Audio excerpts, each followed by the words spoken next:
Gilead é um livro sobre pessoas com uma alma robusta. E é um daqueles livros assim que depois que você termina de ler, você continua a refletir nele durante muito tempo, porque realmente é uma daquelas histórias que acaba marcando. Fica cheio de frases que ficam reverberando na sua cabeça e o personagem continua te acompanhando ao longo da rotina.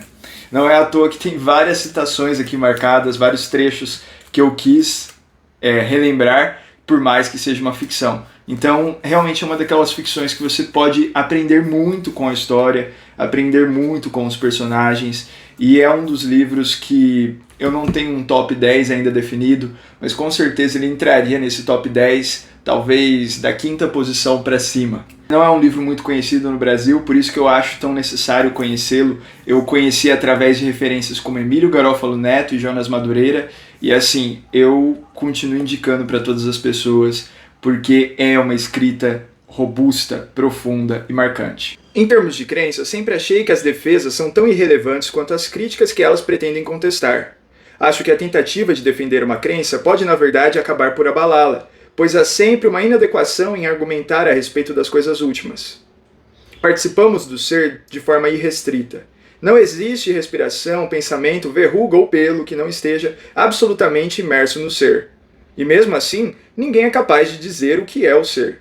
Se alguém conseguir descrever o que um pensamento e um pelo têm em comum, ou um furacão e uma alta no mercado financeiro, excluindo a existência, o que só faz reafirmar o fato de que todos têm o seu lugar em nossa lista de coisas conhecidas e que podem ser nomeadas, o que levaria à dedução: ser é igual a existir. O livro conta a história do reverendo John Ames, um pastor congregacional do estado do Iowa.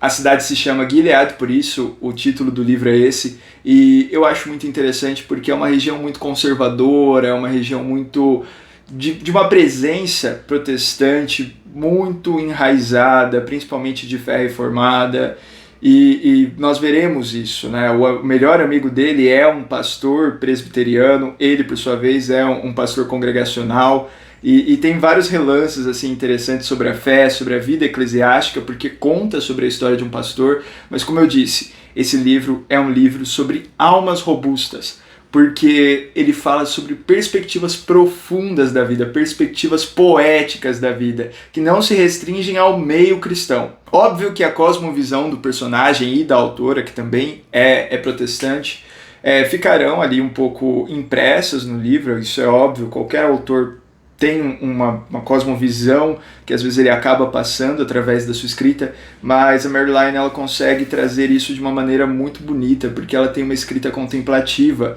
uma escrita que reflete no interior do ser humano, nos seus dilemas, nas suas convicções, nos seus pensamentos, e tudo isso se reflete no exterior, tudo isso se expressa no exterior de alguma forma. Então, não é aquele tipo de escrita que vai ficar narrando eventos, aventuras, jornadas, batalhas e tudo mais. Não são os dilemas práticos do pastor, mas os dilemas interiores de um ser humano que está no final de sua jornada aprendendo a observar e contemplar o mundo. Eu ia dizer que ele está aprendendo a desvendar o mundo, mas não é uma verdade. Na verdade, John Ames ele vai descobrir que o mundo ele é muito mais complexo do que meras afirmações pragmáticas, meras alternativas que a gente pode assinalar ali para chegar a conclusões. Ele vai entender que essa experiência ela é profunda e ela exige muita reflexão. Hoje de manhã fiquei tentando pensar sobre o paraíso, mas sem sucesso. Não sei por que cargas d'água deveria eu ter ideia do que seja o paraíso. Jamais teria imaginado esse mundo se não houvesse passado quase 8 décadas circulando por ele. Fala-se de como o mundo parece maravilhoso aos olhos da criança, e é verdade. Mas as crianças acham que vão crescer e entender o mundo.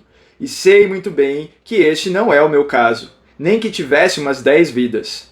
Isso é algo que vai ficando mais claro para mim a cada dia que passa. Toda manhã sou como Adão acordando no Éden, espantado com a esperteza das minhas mãos e com o esplendor que penetra na minha mente através dos meus olhos. Mãos velhas, olhos velhos, mente velha. No geral, um Adão bem insignificante. Mas mesmo assim, é simplesmente notável. O que ainda me resta de mim? Bem, Este velho corpo foi sem dúvida um bom companheiro. Como a mula de Balaão, ela já viu o anjo que eu ainda não vi, e fica deitado no meio do caminho. O livro ele é escrito no estilo de carta. Quando John Ames, já na faixa dos seus 80 anos, descobre que o coração dele está prestes a parar de bater, ele descobre que ele está com um problema cardíaco, isso nós estamos falando da época de 1950. Ele vai ao médico, descobre essa doença, e ele está no estágio final de sua vida, e agora a sua vida que durante tanto tempo foi solitária, começava a ganhar algum significado nas pessoas com quem ele estava compartilhando. Ele havia encontrado uma esposa bem mais jovem que ele e havia tido um filho, e a partir daqui nós vemos que ele estava gostando de partilhar essa jornada e por fim ele descobre que ele vai morrer. E diferente de alguém que estaria triste por estar deixando o mundo, o pastor ele começa a refletir sobre essa beleza da vida, tanto do viver quanto do partir. E essas reflexões eu acho elas muito preciosas, porque elas são na perspectiva de alguém velho, de alguém que tem esperança no pós-morte, e de alguém que compreendeu alguns relances da vida, ainda que não tenha entendido todos os seus mistérios. Na verdade, a grande ênfase do livro é sobre esses mistérios da vida. Os tantos mistérios que a vida reserva para si, independentemente do seu credo, da sua filosofia ou de qualquer coisa. Até mesmo um cristão precisa definir e compreender que Deus reservou muitos mistérios para si, muitos mistérios através da criação. A vida adulta é maravilhosa, e você precisa tratar de aproveitá-la enquanto ela durar. Acredito que no paraíso, a alma deve desfrutar de algo mais semelhante a um vigor perpétuo da idade adulta do que qualquer outra condição entre as que conhecemos. Ao menos, é o que espero. Não que o paraíso possa nos desapontar, mas acho que Bugton tem razão em desfrutar da imaginação do céu como sendo um dos maiores prazeres deste mundo. Não vejo como ele possa se enganar completamente percebendo as coisas desse jeito. De certo, não me aborrece a ideia de que sua mãe me encontre jovem e forte. Não há homem, nem mulher, nem ninguém é casado com ninguém, mas mutatis mutandis. Seria muito bom uma mutandis como essa. Tanto peso sobre uma única palavra. Na terra, concedei-me o que é melhor vos aprouver, até que a morte e o paraíso venham revelar o que mais houver. Isaac Watts.